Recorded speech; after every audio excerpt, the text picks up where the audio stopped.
Bom, pessoal, boa tarde. A gente volta ao vivo nas plataformas de Jornalistas Livres. A gente está simultâneo para quem está no YouTube e Facebook. E vocês viram que agora há pouco a gente acabou de fazer uma transmissão ao vivo mais rapidinha aqui das ruas do centro de São Paulo. Eu mesma que fiz, desci para comprar um óculos de grau, porque o meu tinha quebrado, essas coisas, e fiquei assustada com a quantidade de pessoas que ainda estão circulando nas ruas, sem nenhum protocolo de proteção, desqualificando totalmente a questão do isolamento social. E aí eu não estou falando só das pessoas que estão trabalhando em serviços essenciais. Eu vi muita gente mesmo passeando, literalmente passeando, fiz algumas perguntas ali, depois vocês podem acompanhar que a live está fixa aqui no topo da nossa página no Facebook. Mas agora, nesse momento, a gente está aqui com o historiador da Uniafro Brasil, Douglas Belchior. Boa tarde, Douglas. Beleza? Satisfação. Salve, Sato, salve, Kátia, todo mundo que está ouvindo a gente aí. E a gente está com o querido Sato do Brasil, meu companheiro das lives de todos os dias, não é, Satinho? E a gente vai bater um papo aqui sobre um pouco de tudo com o Douglas, um pouco, claro, da questão da própria pandemia, de tudo que está sendo feito, dos territórios onde o Douglas está percorrendo, trazendo uma perspectiva mais da realidade, muito parecida, acho, Douglas, com essa perspectiva de andar pelas ruas do centro e ver que as pessoas realmente não estão entendendo, muito provavelmente porque não tem um exemplo de chefe de nação, por exemplo, não é? Do que é realmente, de quais são os efeitos dessa pandemia no presente e no futuro. Então vamos lá, podemos começar. Eu não sei, você gostaria de começar falando um pouco, talvez, Douglas, trazendo uma perspectiva, né, Sato, da realidade dos territórios por onde você está andando. Acho que a gente pode começar assim. Tá bom. Tá bem. Bom, mais uma vez, satisfação estar aqui com esses grandes aliados, parceiro de primeira linha aí, linha de frente dos jornalistas livres. Gente, antes de qualquer coisa, que desafio, né? Viver esses tempos, viver esses dias. É muito traumatizante o que a gente vai viver nas próximas semanas, sem nenhuma dúvida. Tem sido traumatizante olhar para o mundo e ver mesmo países em condições econômicas muito mais à frente, mais avançadas, que acumularam riquezas e que não conseguiram fugir da tragédia que é o impacto dessa doença nas suas sociedades. Muita gente morrendo. A gente olha para os Estados Unidos e é um horror. É impossível não projetar uma situação gravíssima para o Brasil. Não é possível. A gente, inclusive, não tem o direito de não pensar o pior. Não tem o direito de não projetar a barbárie, porque é diante dessa situação que a gente está colocado. É como se estivesse na beira da praia, com o tsunami vindo na nossa direção e não tem muito o que fazer, porque o que poderia ter sido feito não foi feito historicamente. Como era possível enfrentar essas condições, enfrentar essa doença em condições melhores do que a gente está vivendo, né? Você imaginar, Kátia, Sato, que sociedades que, sabe, não são conformadas nas suas capitais, a sua população, por conglomerado urbano precarizado como é aqui, sabe, sociedades, cidades, estados em que as ruas são largas, arborizadas, as casas são grandes, espaçadas, o transporte público não é caótico. Assim, mesmo esses lugares, a gente olha para a Espanha, para a Itália, para a Alemanha, cara, o caos, muita gente morrendo. Estados Unidos agora, a gente percebendo o impacto que isso tem na população mais pobre e num ambiente que não tem um serviço de saúde estruturado, como o que a gente tem como referência aqui no Brasil. Quer dizer, não é possível você não considerar que nós estamos diante de uma barbárie é irresponsabilidade. É, no mínimo, irresponsável. É desumano, entendeu? Se diante dos fatos objetivos, cara, dos relatos de como essa doença está afetando a vida das pessoas. O relato de, assim, as pessoas vão para o hospital e não voltam. Quer dizer, isso porque essa doença atingiu, saindo da China, viajando para o mundo, ela chega nos países pelos aeroportos e por um segmento privilegiado dessas sociedades todas. Então elas não chegam nos países pelos pobres, matando os pobres, ou no bairro pobre. Chega no lugar mais preparado para cuidar. Por isso as mortes primeiro são nos hospitais particulares, né, sírio-libanês, esse tipo de coisa. É óbvio que ao tocar o chão das comunidades e das favelas, cara, isso vai ser um terror. Então, não precisa de estudo, assim, não se trata de... É só um pouquinho de sensibilidade, sabe? E o que a gente vê é o esforço da sociedade civil acontecendo. É o esforço do campo popular. É o esforço do campo progressista, do campo de direitos humanos. Desse lugar político e social, a gente vê um esforço enorme, no sentido de preparar as comunidades, de organizar a luta local, de levantar dinheiro para conseguir cesta básica, material de limpeza, porque somos nós, né? Somos nós que estamos aqui, que vivemos aqui, sabemos.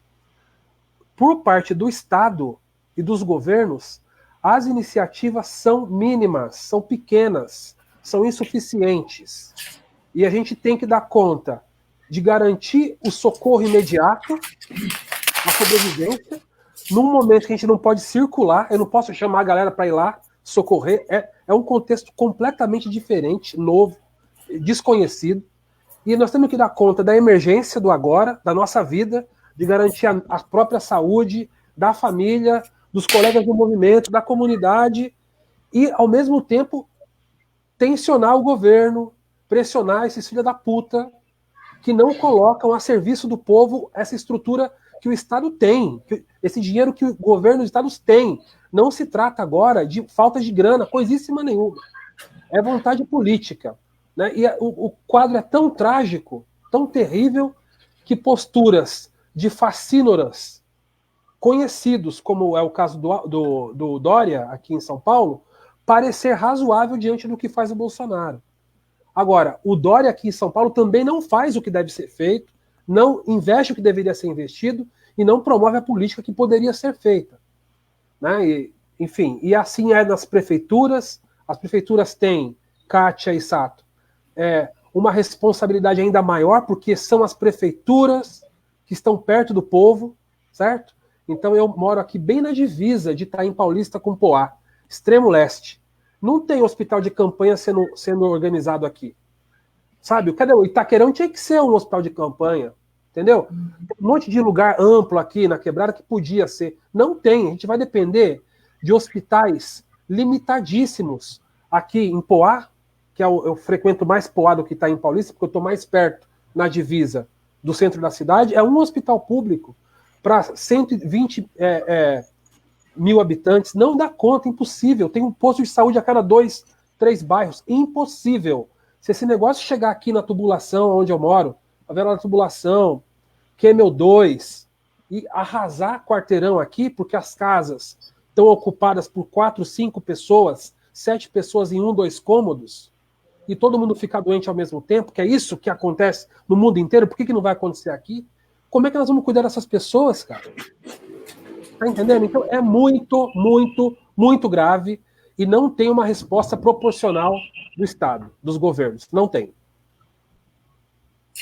É muito triste, acho que você traz um panorama, Douglas, que infelizmente, aí eu estou falando mesmo do ponto de vista de comunicação, né, e das mídias, um ponto de vista que não está sendo tratado, por exemplo, essa questão que você coloca, por que o Itaquerão, por exemplo, não é um hospital de campanha, né? Qual que é a diferença do Pacaembu, não é? E das regiões ali de Moema, onde nós de Ibirapuera, qual a diferença? Que é rico e é pobre, né? Esse é o grande negócio, não é? Dessa disfunção do Estado de não fazer isso. A gente estava conversando na semana passada com o neurocientista Miguel Nicoleles e ele colocou para nós exatamente essa situação da quantidade de leitos por zona da cidade, não é? E aí ele nos comentou conosco que a Zona Leste, por exemplo, onde tem muitos casos, que tem muitas UPAs ainda, enfim, já tinha ali, por exemplo, tinha uma UPA ali, acho que em São Miguel, que já tinha morrido 15 pessoas, e que na Zona Sul estava começando a chegar, e que a grande preocupação dele seria com a Sul também, porque a Sul tem menos leitos. Então, essa conta, essa situação exponencial de contaminação, que é isso que você disse, a pessoa está na casa de 2 cômodos com 7 pessoas, que transmite para muitas outras exponencialmente, é uma conta fácil de ser feita, versus a quantidade de leitos que tem em Poá, por exemplo. Como é que faz para que as pessoas se conscientizem de que o isolamento social é importante, mas, sobretudo, que o Estado comece a entender a função dele emergencial nesse momento para todos, sem exceção. Não é só para o Pacaembu, né, não é só nessa região, embora, claro, a gente sabe que os hospitais de campanha em outras regiões, por exemplo, o Pacaembu vai vir gente que está num hospital X, na Zona Sul, mas, cara, a gente tem que entender isso aí, né? Qual é o tempo que essa pessoa vai passar em viagem dentro de uma ambulância, se ela conseguir chegar viva no hospital de campanha, não é? Para ser atendida. Então, todas essas particularidades que eu acho que você está colocando muito bem na tua fala. Enfim, Sato, não sei, fiquei meio revoltada de saber que o Poá está nessa situação também. Você está me ouvindo, Satinho? Tô. Você ficou meio chocado também, né? A gente imagina, mas quando a voz vem da onde mesmo, é muito difícil, assim. E eu assim, eu fico mais triste ainda que isso pode piorar muito mais. Não estou sendo alarmista, não estou sendo pessimista, é realista mesmo. Por exemplo, Douglas, uma coisa que eu imagino, ontem a gente estava numa reunião de jornalistas livres e a gente estava falando sobre a possibilidade daqui a algum tempo, até porque muitas pessoas, como a Kátia mesmo hoje filmou na rua, muitas pessoas não estão obedecendo ao isolamento social. O que vai acontecer possivelmente? Aumentar os casos, né? E provocar do governo, dos governantes, um lockout. Como chama mesmo? Lockdown. Você está falando? Lockdown. E aí eu quero saber como, num caso desses, por exemplo, o que vai acontecer com as comunidades periféricas. Se você criar um lockdown nas periferias, como que vai ser isso? Ninguém pode sair, ninguém pode entrar? Lá não tem médicos? Tem hospitais? Como você mesmo disse, não tem. Como que vai ser? Será que as comunidades... Eu acho que as comunidades periféricas é onde está o maiores casos de iniciativas para as próprias pessoas se cuidarem, né? Você vê em Paraisópolis, Heliópolis, vários casos assim. Será que a comunidade está preparada, Douglas, para um momento desse de lockdown que provavelmente, pelos governos que a gente tem, vão ser abandonados completamente, sem poder nem sair de suas próprias comunidades, então vai virar, entre aspas, mas pensando friamente, campos de refugiados dentro da própria cidade? Cara, olha, parar para pensar racionalmente no que pode acontecer é dilacerante, entendeu? Porque, cara, as notícias que nós temos é de que nesse momento nós não estamos nem na metade da subida do morro, do tal pico. O sistema de saúde já estrangulou. Essa é a informação. Estrangulou. Se precisar agora, já vai ter dificuldade em conseguir leito. Agora. E os especialistas dizem que o pior vai acontecer nos próximos 2 meses. Certo? Ou seja, pô, eu tô aqui em casa, meu pai, minha mãe, meus 2 irmãos. Cara, é o seguinte, é esperar a doença passar na porta, um de nós trazer para dentro de casa.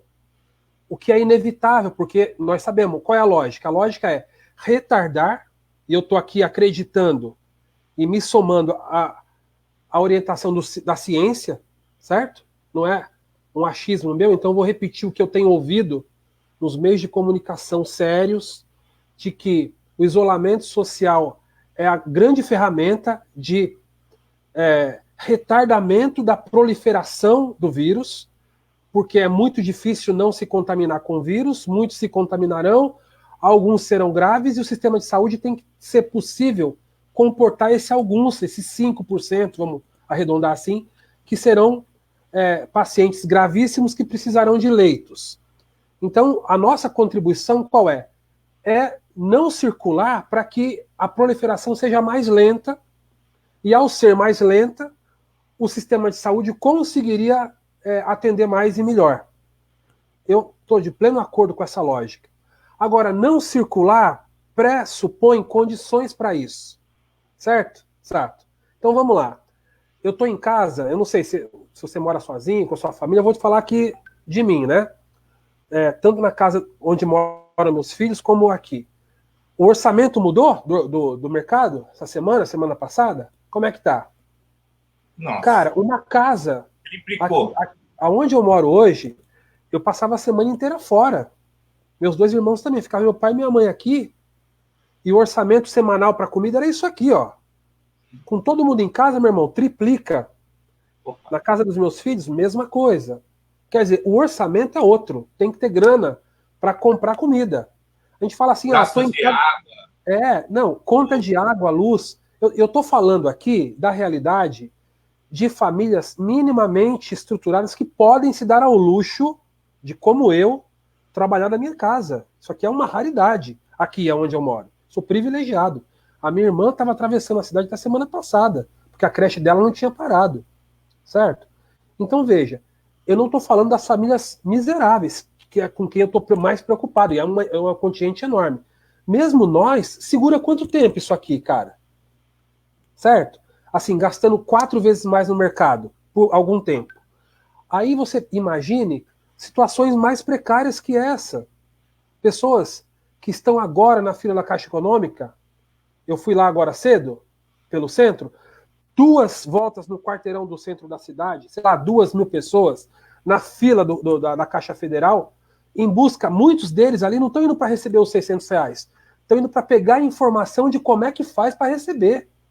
Porque não consegue resolver pelo celular, não tem crédito, o celular não funciona bem, não tem ninguém que oriente. Então, inclusive, para receber a parca pouquíssima, insuficiente política do renda básica que foi aprovada no Congresso. Então, cara, assim, é dramático. É dramático, você entendeu? Lockdown, vai fechar todo mundo. Em quais condições, meu irmão? Grande parte das pessoas que moram aqui onde eu moro, talvez a maioria, são trabalhadores informais. Trabalha de manhã para ganhar o almoço, à tarde para ganhar a janta. Se não tem condição de praticar, se a gente não oferece, se a sociedade não oferece, sabe, condições para que a população possa praticar a única forma eficaz de proteção, essa sociedade está condenando essa população a adoecer em grande quantidade na mesma hora. Isso vai levar eles a ficarem sem atendimento e a morrerem. É simples assim. E os que não morrem vão ficar com trauma de ficar internado ou passar mal em casa, com os filhos vendo, com gente morrendo dentro de casa. Olha o que aconteceu com o Equador, né? Que foi umas cenas horrorosas do Equador que circularam. Guayaquil, eu acho que Guayaquil, corpos nas ruas. Cara, não é absurdo imaginar que a gente pode ver isso aqui. É irresponsável não projetar isso, porque se eu não projeto, eu não busco formas de evitar, de impedir. E a resposta dos governos, do Estado, é insuficiente para esse caos possível que está aí na frente. Você falou essa coisa do Equador agora, Douglas. Eu acabei de ver, exatamente, eu fiquei pensando exatamente nas cenas de Guayaquil, aqui no centro de São Paulo, centenas de pessoas em situação de rua, todas jogadas ali embaixo, em frente ao Teatro Municipal, por exemplo.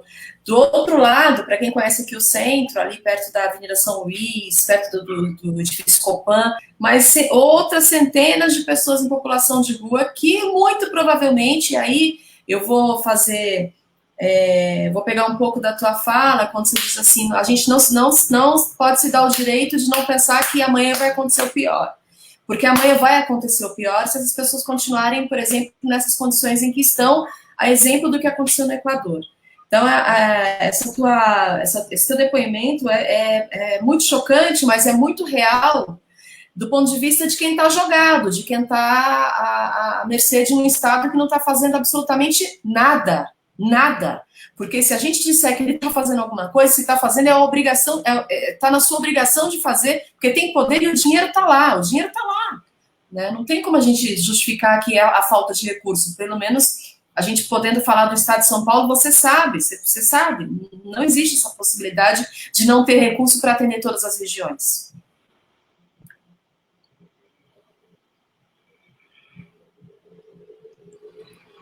Seu microfone, Douglas, tá mutado.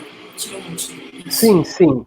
Tem um raciocínio que eu queria dividir com vocês aqui, que diz respeito à ideia da calamidade pública.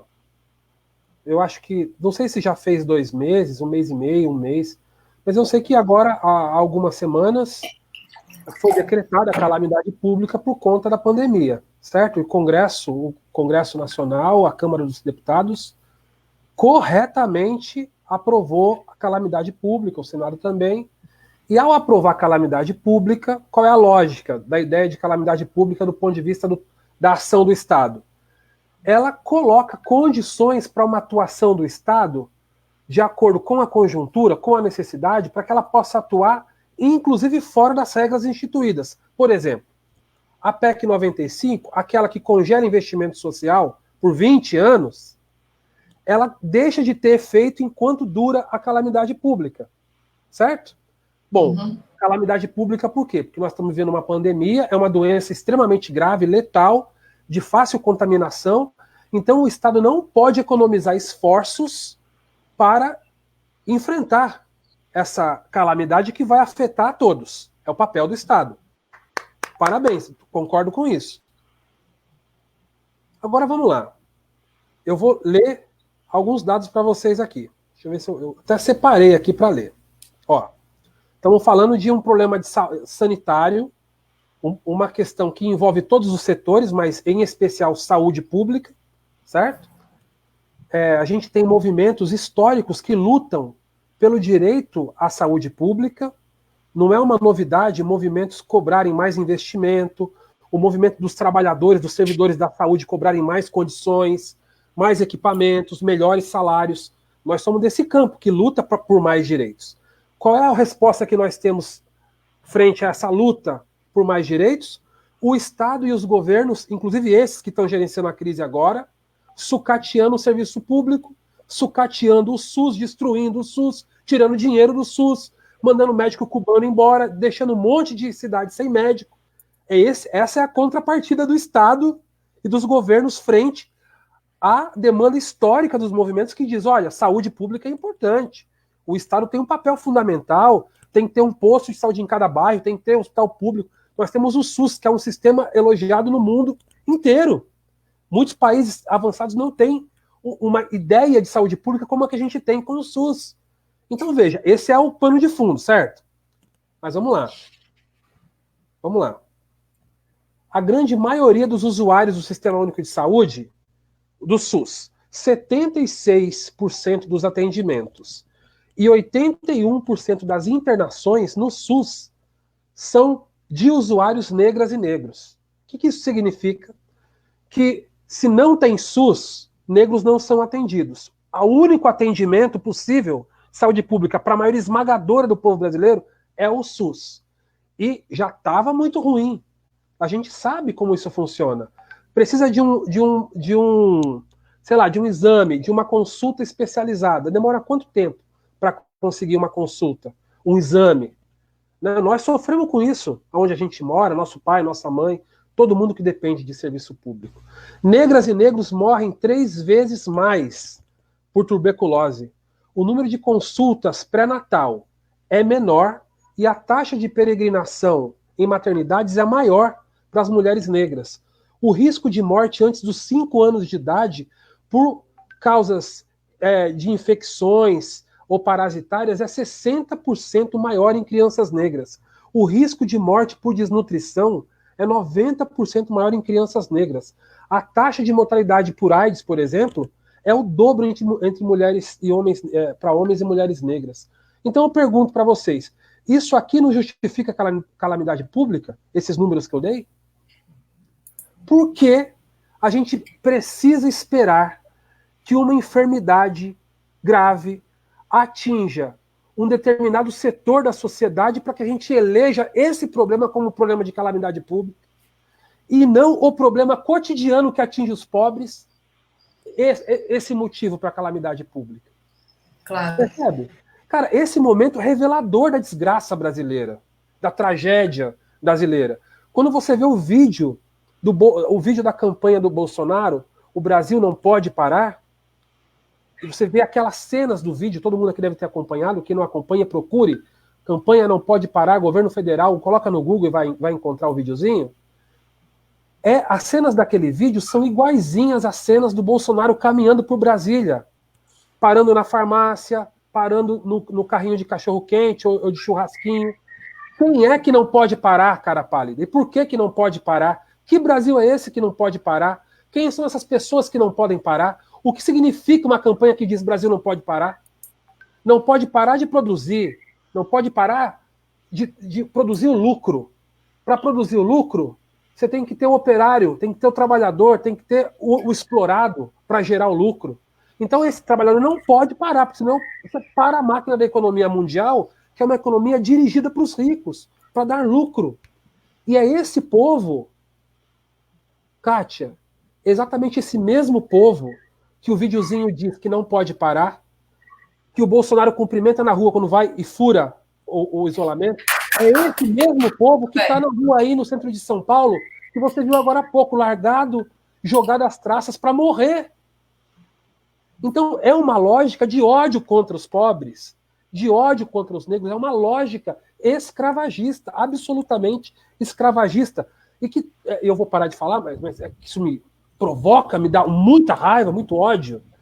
Tem um setor das elites brasileiras, um pequeno setor da classe média também, que percebe que agora é diferente porque é uma porra de uma doença que também mata eles.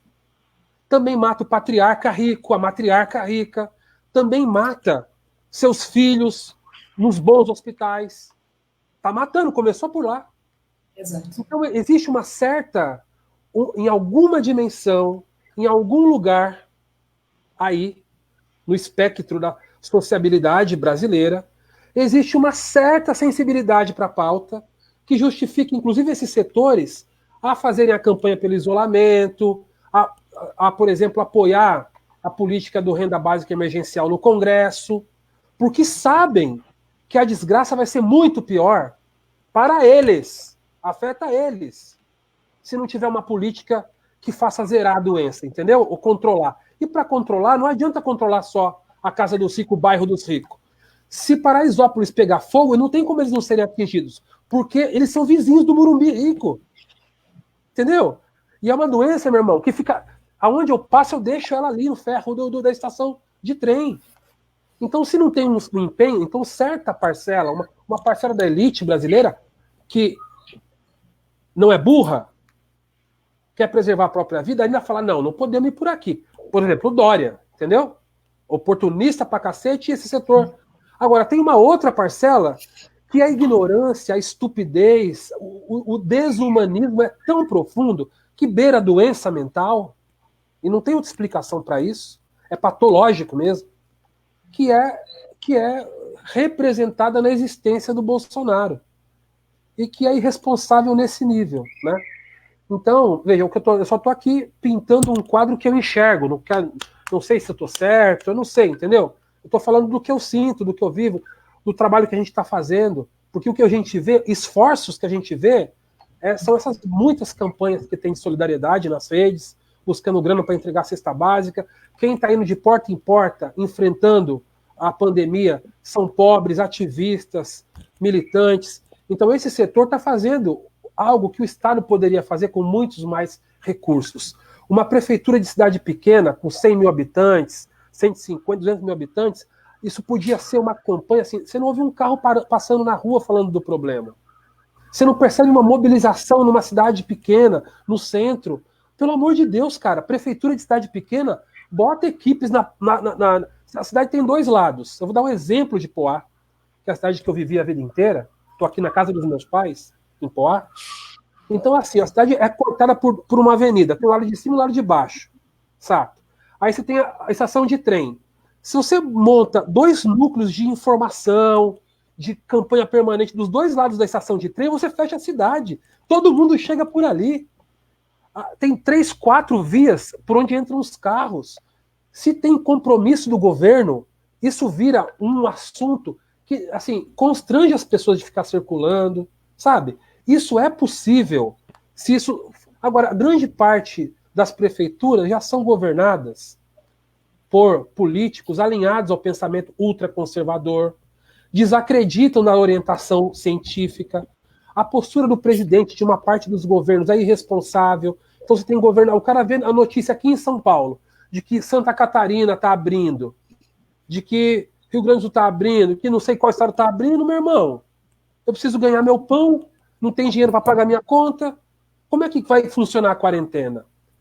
Então, quer dizer, eu estou aqui falando e lamentando a nossa impossibilidade de enfrentar a pandemia de um lugar muito melhor, de um lugar melhor preparado, melhor estruturado para isso, não só do ponto de vista assim, estrutural da saúde. Por que isso? O que não foi feito não daria tempo de fazer. Não tem respirador, não tem UTI, tem um monte de coisa que não tem e não dá mais tempo de ter. Mas tem coisas que diz respeito à ação humana, à vontade política, que poderia ser feito. Se não foi feito até agora, precisa ser feito daqui para frente. E isso a gente tem que cobrar. Muito, muito profundo, né? Tudo isso que você traz, essa questão do novo mundo, a gente falava disso, do pós-pandemia, Douglas, a gente falava isso ontem na nossa reunião de pauta de jornalistas livres, reunião que a gente estava fazendo online ontem à tarde. A gente falou disso tudo e eu não sei como é que a gente poderia, Douglas, pensar em como a gente consegue, se não for um problema psicológico, cerebral, dessas pessoas desumanas que estão reproduzindo o comportamento desse presidente, como é que a gente poderia fazer, se existe algum caminho, alguma luz para a gente tentar dialogar com essas pessoas. Eu não sei se é dialogar o verbo, mas fazer com que essas pessoas entendam que elas também serão vítimas do seu próprio ódio, da sua própria reprodução de comportamento errado, né, desse cara. E aí eu queria fazer um paralelo dessa história com o fato do novo mundo, da gente filosofar sobre uma nova ordem que eu gostaria de acreditar que as periferias, em especial, tenham aprendido ou estão aprendendo junto conosco, com todos, nós todos juntos, que somos do campo progressista, a valorizar muito o seu voto nas próximas eleições. Eu não sei o que você está pensando sobre isso, e aí, politizando mesmo um pouco mais esse debate, você já colocou num nível muito alto essa discussão, de altíssima qualidade, mas esses dois paralelos, sabe? Esses dois mundos do pós-pandemia, esse mundo desse povo bolsonarista que está fazendo a reprodução de comportamento e o pós-pandemia das periferias na valorização do seu voto nas próximas eleições. Como é que você vê essas duas coisas em conflito ou não? Posso só Fique à vontade. Douglas, a gente, assim, dentro de todo esse momento realmente muito complicado que a gente está tendo, a gente vê uma junção dos movimentos periféricos, movimentos comunitários, e também aí você vai para o interior do Brasil, comunidades indígenas, quilombolas, pequenas aldeias de produtores familiares e tal, se organizando de uma forma mais global do que antes, que eram mais locais, tal, justamente para combater esse momento. Você acha que, então, nessa nova era que a gente pode pensar dentro do que a gente vive, a gente pode pensar também os movimentos sociais mais próximos das cadeias de pensamento e de produção de pensamento e produção de poder realmente comunitário? Olha, eu estava conversando hoje pela manhã com o nosso amigo querido Sérgio Vaz, né? Conversar com um poeta é bom demais, né? Um mestre, né? Não é? Ele estava justamente trocando essas angústias, né? Ele está lá na Zona Sul, eu estou aqui no extremo leste, já saindo da cidade, ele também saindo da cidade de São Paulo, lá no outro extremo sul, e a gente conversando sobre esses desafios, como é que está sendo a nossa experiência com isso. Tem alguma, assim, eu sou da história, né, então eu não consigo olhar nada descontaminado, um pouco de leitura, de olhar histórico, né? que tempo é esse que a gente está vivendo, o que ele significa para o todo da linha histórica. Em que pese o fato de a gente estar vivendo uma tragédia, estamos vivendo uma tragédia, que também pode ser lido por um momento, um dos momentos da história da humanidade de grande desafio. Né? Então, momentos trágicos também são momentos de desafio, também são momentos de superação, também são momentos de avanços, de aprendizados com a tragédia e de novos acúmulos para que não se repitam, para que a gente avance na sociabilidade. Então, como é possível, e essa pergunta que a gente se fazia na conversa, será possível sair melhor enquanto sociedade do que nós estamos vivendo agora? Considerando que o que a gente está vivendo agora não é uma coisa qualquer. Eu compartilhei um videozinho, uma montagem que alguém fez, não sei quem fez, de uma fala do Trump dizendo: ninguém poderia imaginar que essa pandemia seria tão violenta assim, o Trump dizendo. Em seguida coloca uma imagem do Obama fazendo um discurso, sei lá, há quantos anos atrás, falando exatamente dos cuidados que é necessário quando ele defendia o sistema único de saúde, um sistema de saúde mais ampliado, de maior acesso aos pobres nos Estados Unidos. Ele falando, acho que diante de um problema de vírus também, de questão, acho que era o SARS na época, não lembro bem se era isso, mas ele falando, olha, a importância de ter sistema público de saúde, porque a gente vai enfrentar nos próximos anos, quem sabe até grandes pandemias mortais e letais, com muito fácil contaminação. Porra, você vê o Obama falando aquilo há, sei lá, 5 anos atrás, 6, 7, não lembro bem. É quase como um profeta. Não é porque é profeta, o cara tem o FBI e a CIA, meu irmão. Entendeu? Projetando condições, situações. Eu não quero entrar em polêmica de construção de vírus, nada disso. Mas são desafios que a modernidade, a maneira como a gente trata o mundo, trata a natureza, nos coloca. E talvez a gente tenha que dar mais agora, justamente no momento em que a ciência caía em mais descrédito, sei lá, o destino, as forças da energia universal, sei lá o que, coloca na pauta do debate mundial a importância da ciência, da biologia. Será que a gente vai viver um tempo em que esse debate vai tomar outro patamar? Quer dizer, ocupava determinado patamar a partir do iluminismo, aí a gente vive um tempo em que isso é negado e quem os nega ocupa o poder, e agora a gente vive um momento em que todo o mundo inteiro é obrigado a colocar isso num patamar superior ao que estava antes. Sabe? Ó, gente, ou é pela ciência, ou o mundo vai explodir. Ou a gente ouve, ou a gente investe, ou a gente observa a partir da realidade empírica, ou essa porra vai acabar. Então, será, do ponto de vista da sociabilidade, o moleque, por mais que a gente esteja longe da meta do isolamento social, também é verdade que há quanto tempo a gente não fica tão em casa de maneira generalizada, né? Muitos pais que não ficavam com seus filhos, muitos filhos que não estavam mais em casa, o impulso pelo consumo que está freado pela lógica, pela contradição, né, que a gente está vivendo agora, de não poder nem ter no grana, ter onde gastar, o shopping está fechado, está acontecendo menos fluxo, a polícia está matando menos porque não tem operação policial na favela. Caralho, se a gente não aprender com isso, meu irmão, se isso não for suficiente para amanhã ou depois eu dizer, ó, gente, por favor, tá aqui, ó, nós estamos vivendo a parada. E a vida real ensina muito, né, Sato? Então, assim, é muito triste, cara, mas muita gente vai morrer. E o que não está faltando nas redes sociais são pessoas que falavam bobagem até agora há pouco e que tá vendo seu parente morrer, cara. Seu vizinho morrer, seu amigo morrer. Se não acontece na família dele, vai acontecer numa família muito próxima. Dificilmente uma família brasileira vai sair desse momento histórico sem perder alguém muito próximo. Ou de dentro de casa, ou da família, ou da comunidade. Entendeu? Então, nós precisamos construir sínteses, e isso joguei essa tarefa pro Sérgio. Sérgio Vaz, um beijo, meu amigo. Aí é papel da arte, né?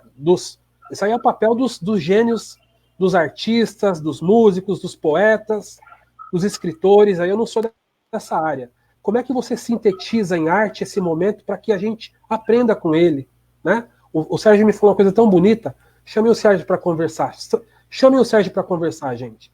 Ele disse, olha, talvez essa porra aí, tipo assim... Já está o convidado oficial aqui, Douglas, ao vivo já. Sérgio, super convidado. Ele me falou aqui, que é muito bonito, nós somos a bactéria. Essa porra desse vírus é o anticorpo. Tá falando assim, ó, mano, para essa porra, pensa tudo de novo, entendeu? Porque aí ter dinheiro agora quase não vale a mesma coisa, vai morrer do mesmo jeito. Então, aí eu disse, irmão, transforma isso num verso, cara, transforma isso numa poesia, cara, porque é isso que a molecada vai ler, é isso que vai viralizar, e quem sabe isso não vira o grande material didático para a educação por um novo tempo. Repete aí, Douglas, eu vou colocar no banner que está passando aqui embaixo. Eu não sei falar com as palavras dele. Mas você falou... Aí, não, ajuda aí, vai, Sato. Alguma coisa assim, que nós, os seres humanos, somos a bactéria. Tipo, é a bactéria do mal. Nós é que estamos fazendo uma porra toda. O anticorpo, esse vírus aí, que veio para colocar tudo no seu lugar. Mas, é claro que isso, poeticamente falando, a vida... Claro. A vida real é outra coisa. Vai morrer muito mais de uma bactéria do que da outra. E não vai morrer da bactéria que faz mais mal para o mundo. São as grandes sabedorias, como o Sérgio Vaz, como também a sabedoria, quem fala isso, quem está falando isso, Krenak, Ailton Krenak, Davi Copenau, várias sabedorias indígenas estão falando disso há muito tempo, né? Isso, exatamente, os indígenas. Então, assim, também é um desafio, como é que sai melhor dessa desgraça toda, mas sem deixar de enfrentar, sem deixar de politizar, sem deixar de se ajudar, de ser colaborativo. É isso, nós estamos nas duas pontas, cara. Estamos aqui organizando o cotidiano, o miúdo, entendeu? Pensar o miúdo. Aprendi isso com a minha professora Conceição Ribeiro, certo?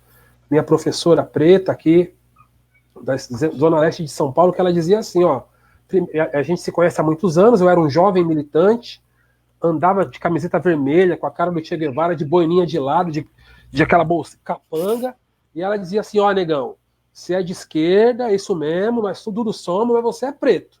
Não é a mesma coisa, não se ilude, não. A primeira pessoa que me fez abrir o olho para falar, ó, tem problema aqui também, foi ela.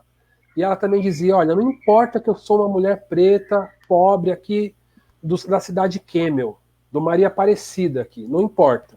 Eu posso ter uma opinião, formular uma opinião sobre o que está acontecendo no Oriente Médio, na China, na política internacional. Então, nós todos somos sujeitos históricos, construtores do nosso tempo, da nossa história. Nós fazemos diferença, nós temos potencial para isso, nós somos maioria do povo. Então, eu acho que a gente tem que ocupar esse lugar de poder, sabe?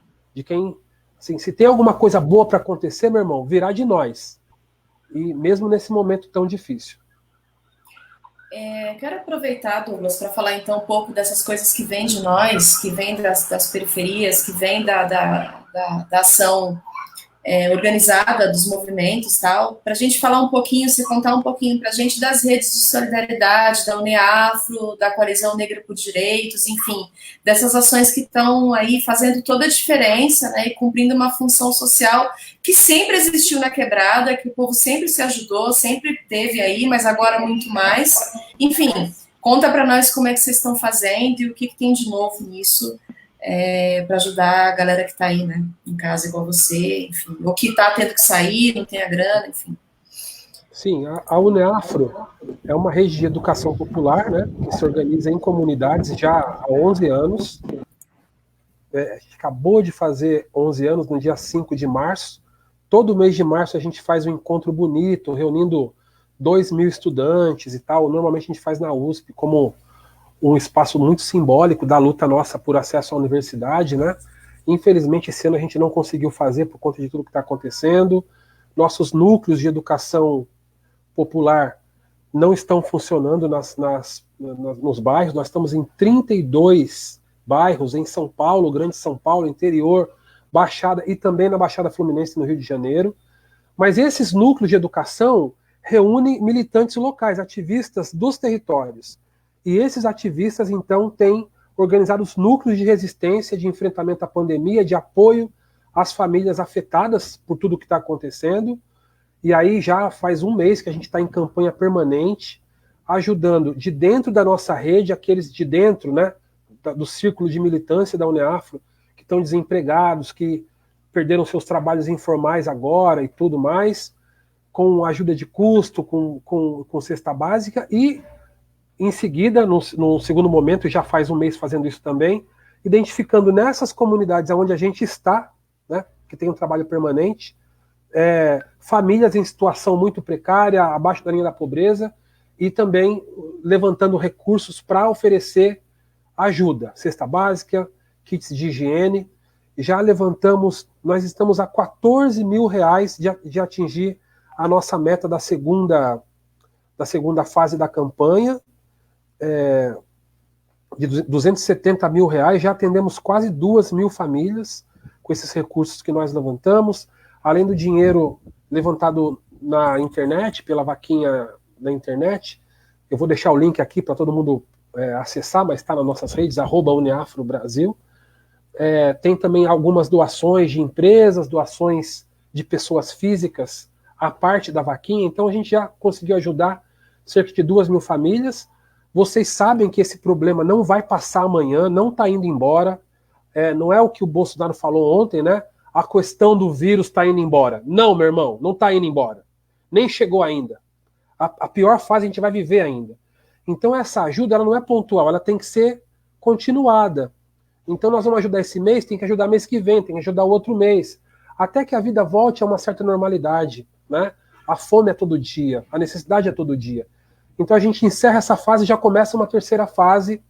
A Uneafro tem uma iniciativa que é enfrentar o genocídio do Covid. Essa é a marca da nossa campanha. Para nós é genocídio, é importante dizer isso. O que vai acontecer é o aprofundamento do genocídio negro, do genocídio dos pobres, da periferia no Brasil. Porque vai morrer de maneira deliberada, orientada, fruto de uma lógica sistêmica, os mais pobres, que no caso brasileiro são maioria negra. Então é genocídio. Mas tem outras várias campanhas muito potentes acontecendo no Brasil inteiro. Então quem está em casa, quem tem condições de doar R$5, R$10, R$20 para essas várias redes, essas várias iniciativas de todo o país, é muito importante. Perfeito, Douglas. Essas informações todas de conta, número de conta para doar, não sei se é assim que vocês fazem, essas coisas todas estão todas no Instagram da Uneafro Brasil, certo? A gente colocou aqui no rodapé, tá rolando aí, gente, @UneafroBrasil, com S, tudo minúsculo. E esse mesmo endereço, Kátia, é do Facebook também e é do Twitter também. Então, nas nossas redes sociais todas, @UneafroBrasil. A minha, em particular, é @NegroBelchior, também por lá, é um canal bom de informação, não só da vaquinha que a Uneafro promove, mas outras várias vaquinhas. E também mapeamento de comunidades que estão precisando de apoio. Porque a gente não. Né, é isso, a ação do campo não consegue dar conta de tudo, porque o Brasil é uma grande favela, é uma grande periferia. A ação mais efetiva seria o Estado, com os bilhões da riqueza nacional que nós produzimos, revertido em benefício direto, objetivo, com uma renda permanente, gorda, de no mínimo salário e meio para cada um. Isso seria o mínimo para esse momento. Como não tem, nós temos que, inclusive, identificar se no seu bairro tem uma ação ali que vai atender aquela rua, aquele núcleo, naquele território, e precisa de ajuda, entre em contato com a gente também, porque a gente vai tentar colocar em contato com esse grupo novo outros atores que estão apoiando, entendeu? Então, sim, é uma rede muito grande. Existem fundações também que têm se dedicado agora a fazer esse apoio. Tem o Fundo Baobá, que atua em apoio a iniciativas de movimentos e coletivos negros, inclusive deve estar ainda com o edital aberto para apoiar iniciativas de apoio na ponta, nos territórios. O Fundo Brasil de Direitos Humanos, mesma coisa, está com um edital aberto nesse momento, se encerra na quarta-feira, e vai atender também centenas de pedidos de apoio e outras redes várias. Então, enfim, o lance agora é aproveitar esse momento, mesmo à distância, para se conectar e fazer um bom uso. Nunca do sofá da sala você pode fazer tanto. Então faça. Pois é, o pessoal criticava tanta militância de sofá, né? Agora ela está sendo mais importante do que nunca. Exatamente. Douglas, eu acho que a gente já pode encaminhar para o final, né, Sato? Eu acho que você tem alguma coisa que você queira falar, Douglas, que a gente não tenha te perguntado, não tenha, que seja muito urgente, além da questão das redes de solidariedade da Uneafro e da coalizão. Mas eu queria também pedir para, no final aqui, se deixar uma indicação de leitura, porque você é um historiador, ou indicações que você acha que são interessantes para esse momento, né, para quem pode... Aí, às vezes, as pessoas têm até em casa os seus livros, tipo eu aqui, ó, tem vários que eu ainda não li, mas vou ler agora, né? E aí, acho que seria muito legal. E acho que é isso, a gente quer muito te agradecer, essa tua disposição de falar com a gente, dizer que você já está convidado novamente, assim como o Sérgio Vaz está convidado, olha lá, o Sato está dando uma indicação ali, para voltar. Muito bem. Nas próximas semanas, para a gente falar um pouco, Douglas, acho que de África, acho que é muito importante. A gente não dá para falar tudo em 40 minutos, 50 minutos. A gente falar um pouco mesmo de como está a campanha na terceira fase das redes de solidariedade da Uneafro.